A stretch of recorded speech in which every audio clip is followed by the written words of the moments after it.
Top ട്യൂഷൻ്റെ SSLC chemistry ക്ലാസ്സിലേക്ക് സ്വാഗതം. Chapter 2 chemical reactions of organic compounds. ഈ ചാപ്റ്ററിലെ ഫോക്കസ്ഡ് ക്വസ്റ്റ്യൻസ് ഇനി നോക്കാം.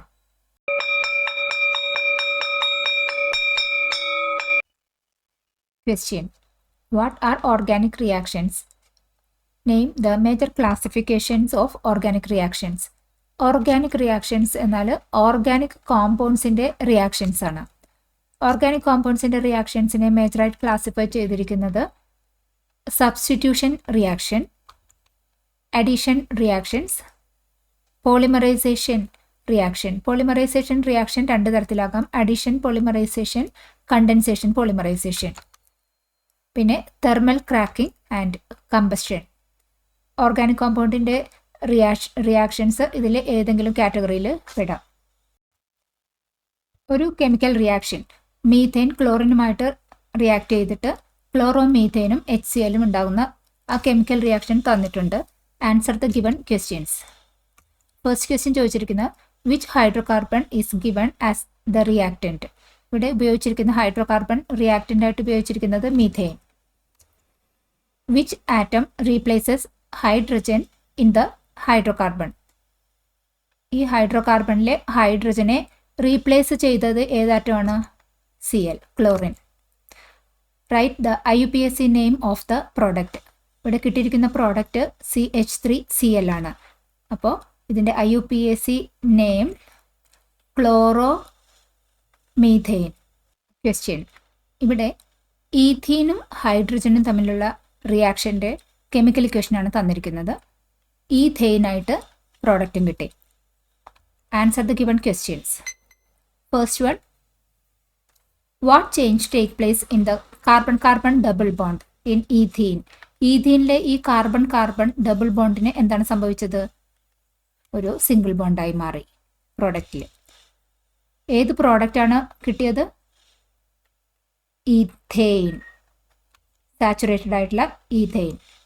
Is the product saturated or unsaturated? Ethane എല്ലാനും സിംഗിൾ ബോണ്ടായിട്ടുള്ള കോമ്പൗണ്ടാണ്. ഇത് സാച്ചുറേറ്റഡ് കോമ്പൗണ്ടാണ്. ടോപ്പ് ട്യൂഷൻ്റെ ഈ വീഡിയോ ഉപകാരപ്പെട്ടുവെങ്കിൽ ചാനൽ ലൈക്ക് ചെയ്യൂ, ഷെയർ ചെയ്യൂ. Question: complete the chemical equations. ഇവിടെ തന്നിരിക്കുന്നത് ഒരു ട്രിപ്പിൾ ബോണ്ടുള്ള ഒരു ഹൈഡ്രോകാർബണിൻ്റെ റിയാക്ഷൻ, ഹൈഡ്രജനുമായിട്ട് റിയാക്ഷൻ നടത്തുന്ന. ഈ ട്രിപ്പിൾ ബോണ്ടുള്ള എന്ന് പറയുമ്പോൾ തന്നെ അൺസാച്ചുറേറ്റഡ് കോമ്പൗണ്ട് ഹൈഡ്രജനുമായിട്ട് ആഡ് ചെയ്ത് അത് സാച്ചുറേറ്റഡ് കോമ്പൗണ്ട് ആകുന്ന ആ പ്രോസസ്സാണ്. ഇവിടെ ഇത് അഡീഷൻ റിയാക്ഷനാണ് നടക്കുന്നത്. ഇവിടെ ഒരു ഹൈഡ്രജൻ മാത്രമാണ് ഇവിടെ പറഞ്ഞിട്ടുള്ളൂ. അതായത് ഒരു ബോണ്ട് മാത്രമാണ് ഈ ട്രിപ്പിൾ ബോണ്ടിൽ നിന്ന് ബ്രേക്ക് ആകുന്നുള്ളൂ. ഒരു ബോണ്ട് ബ്രേക്ക് ചെയ്തിട്ട് ഓരോ ഹൈഡ്രജൻ ഈ ഓരോ കാർബണേറ്റിലേക്കും CH ബോണ്ട് ഉണ്ടാക്കും. അപ്പോൾ പ്രോഡക്റ്റ് വരുമ്പോൾ ഈ CHന് പകരം CH2, ഒരു ഹൈഡ്രജൻ ഈ കാർബണിൽ പോകും, ഒരു ഹൈഡ്രജൻ രണ്ടാമത്തെ കാർബണിൽ പോകും. അപ്പോൾ രണ്ടും ഡബിൾ ബോണ്ടിലേക്ക് ട്രിപ്പിൾ ബോണ്ട് മാറും. CH2 ഡബിൾ ബോണ്ട് CH2 എന്ന പ്രോഡക്റ്റും കിട്ടും. ഇനി next CH2 double bond CH2 ഒരു ക്ലോറിനുമായിട്ട് റിയാക്ട് ചെയ്ത റിയാക്ഷൻ. ഇതൊരു അഡീഷൻ റിയാക്ഷൻ തന്നെയാണ്. ഇവിടെ ഈ ബോണ്ട് ബ്രേക്ക് ചെയ്ത് ഈ ക്ലോറിൻ, ഒരു ക്ലോറിൻ ഫസ്റ്റ് കാർബണിലേക്കും സെക്കൻഡ് ക്ലോറിൻ സെക്കൻഡ് കാർബണിലേക്കും വരും. ഈ ഡബിൾ ബോണ്ട് സിംഗിൾ ബോണ്ടായിട്ടും മാറും. അതായത് CH2Cl സിംഗിൾ ബോണ്ട് CH2Cl. ഇതാണ് പ്രോഡക്റ്റ്. ക്വസ്റ്റ്യൻ: ബ്യൂട്ടൈൻ എയറിൽ ബേൺ ചെയ്താൽ എന്തൊക്കെ പ്രോഡക്റ്റാണ് കിട്ടുന്നതെന്നാണ് ചോദിച്ചിരിക്കുന്നത്. ഈ ക്വസ്റ്റ്യൻ ഇങ്ങനെയും ചോദിക്കാം: complete the given chemical equations എന്ന് പറഞ്ഞാൽ ഇക്വേഷൻസും തരാം. ഇവിടെ ബ്യൂട്ടൈൻ നമുക്കറിയാം. ബ്യൂട്ട് പറഞ്ഞാൽ 4 കാർബണാറ്റം ഉള്ളത്. ബ്യൂട്ടൈൻ ആയത് കാരണം CnH2n+2, അതായത് C4H10, 2 × 4+2, അതായത് ഹൈഡ്രജൻ 10. ഇതാണ് ബ്യൂട്ടൈൻ.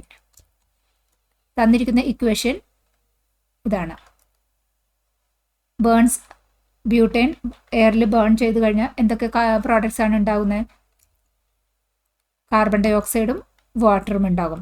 അതായത് എനി ഹൈഡ്രോകാർബൺ, ഏതൊരു ഹൈഡ്രോകാർബൺ ആയെങ്കിലും ഓക്സിജനുമായിട്ട് റിയാക്ട് ചെയ്ത് കമ്പസ്റ്റൻ റിയാക്ഷനാണ് ഇവിടെ നടക്കുന്നത്. അപ്പോൾ എല്ലാത്തിലും കിട്ടുന്നത് കോമൺ ആയിട്ടുള്ള പ്രോഡക്റ്റ് തന്നെയാണ്. കാർബൺ ഡൈ ഓക്സൈഡും വാട്ടറും ഹീറ്റ് ആൻഡ് ലൈറ്റും. നമുക്ക് structural formula of some alcohols തന്നിട്ടുണ്ട്. പിന്നെ കുറച്ച് ക്വസ്റ്റ്യൻസ് ചോദിച്ചിരിക്കുന്നു. ഫസ്റ്റ് ക്വസ്റ്റ്യൻ ചോദിച്ചിരിക്കുന്നത് ഈ ഫങ്ഷണൽ ഗ്രൂപ്പിൻ്റെ, ആൽക്കഹോളിലുള്ള ഫങ്ഷണൽ ഗ്രൂപ്പിൻ്റെ പേരെന്താണെന്നാണ് ചോദിച്ചിരിക്കുന്നത്. ആൽക്കഹോളിലുള്ള ഫങ്ഷണൽ ഗ്രൂപ്പ് OH ഗ്രൂപ്പാണ്. OH ഗ്രൂപ്പിന് പറയുന്ന പേര് ഹൈഡ്രോക്സിൽ ഗ്രൂപ്പ് ആണ്. അപ്പോൾ ആൽക്കഹോളിലുള്ള ഫങ്ഷണൽ ഗ്രൂപ്പിൻ്റെ പേര് ഹൈഡ്രോക്സിൽ ഗ്രൂപ്പ്. നെക്സ്റ്റ് ചോദിച്ചിരിക്കുന്ന ഈ തന്നിരിക്കുന്ന എല്ലാ ആൽക്കഹോൾസിൻ്റെയും IUPAC നെയിം എഴുതുക. ഒന്നാമത്തെ ഒരു കാർബണുള്ള ആൽക്കഹോളാണ്. 1 കാർബൺ എന്ന് പറയുമ്പോൾ മെത്ത്, അപ്പോൾ മെത്തനോൾ IUPAC നെയിം. 2 കാർബണാറ്റം ഉള്ളതിന് എത്തനോൾ. നെക്സ്റ്റിൽ 3 കാർബണാറ്റം ഉള്ളത് പ്രൊപ്പനോൾ. വേണമെന്നുണ്ടെങ്കിൽ പ്രൊപ്പാൻ 1 ഓൾ എന്ന് എക്സ്പ്ലിസിറ്റ് ആയിട്ടും പറയാം. ഇതുപോലുള്ള വീഡിയോകൾക്കായി ടോപ്പ് ട്യൂഷൻ്റെ ഈ ചാനൽ സബ്സ്ക്രൈബ് ചെയ്യൂ. Question: give some important uses of methanol. മെത്തനോളിൻ്റെ ഉപയോഗങ്ങളാണ് ചോദിച്ചിരിക്കുന്നത്. 1, വാർണിഷിൻ്റെയും പെയിൻറ്റിൻ്റെയും എല്ലാം മാനുഫാക്ചറിന് മെത്തനോൾ ഉപയോഗിക്കും. 2, ഫോമിക് ആസിഡിൻ്റെയും ഫോമാൽഡിഹൈഡിൻ്റെയും മാനുഫാക്ചറിനും മെത്തനോൾ ഉപയോഗിക്കും. Question: what is molasses? Molasses എന്ന് പറഞ്ഞാൽ ഒരു ഷുഗർ പ്രൊഡക്ഷൻ്റെ ഭാഗമായിട്ട് വരുന്ന ഒരു ബൈ പ്രോഡക്റ്റ് ആണ്. തിക്ക് ലിക്വിഡാണ് ഈ മൊളാസസ് എന്നറിയപ്പെടുന്നത്. ഇതിൻ്റെ ഫെർമെൻറ്റേഷൻ വഴിയാണ് നമ്മൾ എത്തനോൾ മാനുഫാക്ചർ ചെയ്യുന്നത്. അതിനു വേണ്ടിയിട്ടാണ് മൊളാസസ് ഉപയോഗിക്കുന്നത്. Question: complete the table. നമുക്ക് കാർബോക്സിലിക് ആസിഡ്സിൻ്റെ IUPAC നെയിംസ് ആണ് ചോദിച്ചിരിക്കുന്നത്. ഒരു കാർബണുള്ള കാർബോക്സിലിക് ആസിഡ് മെത്തനോയിക് ആസിഡ്. 2 കാർബണാണ് ഇവിടെ ഉള്ളത്, എത്തനോയിക് ആസിഡ്. ഇവിടെ 3 കാർബൺ, അപ്പോൾ പ്രൊപ്പനോയിക് ആസിഡ്. 1, 2, 3, 4 കാർബണായിട്ടുള്ളത് butanoic acid. Question: identify the ester. First ചോദിച്ചിരിക്കുന്നത് ബനാനയുടെ ഫ്രാഗ്രൻസിലുള്ള എസ്റ്റർ അതേതാണ്? Isoamyl acetate. ജാസ്മിൻ ഫ്രാഗ്രൻസിലുള്ള എസ്റ്റർ ബെൻസൈൽ എത്തനോയേറ്റ്. അടുത്തത് ഓറഞ്ചിൻ്റെ ഫ്രാഗ്രൻസിലുള്ള എസ്റ്റർ ഒക്ടൈൽ എത്തനോയേറ്റ്. പൈനാപ്പിളിൻ്റെ ഫ്രാഗ്രൻസിലുള്ള എസ്റ്റർ ഈഥൈൽ ബ്യൂട്ടാനോയേറ്റ്. പാലക്കാട് നിവാസികളെ ടോപ്പ് ട്യൂഷന്റെ ക്ലാസ് റൂം ട്യൂഷനിലേക്കും സ്വാഗതം ചെയ്യുന്നു. കൂടുതൽ ഡീറ്റെയിൽസിനായി ഈ നമ്പറിൽ കോൺടാക്ട് ചെയ്യാം. മറ്റൊരു വീഡിയോയുമായി വീണ്ടും കാണാം. താങ്ക്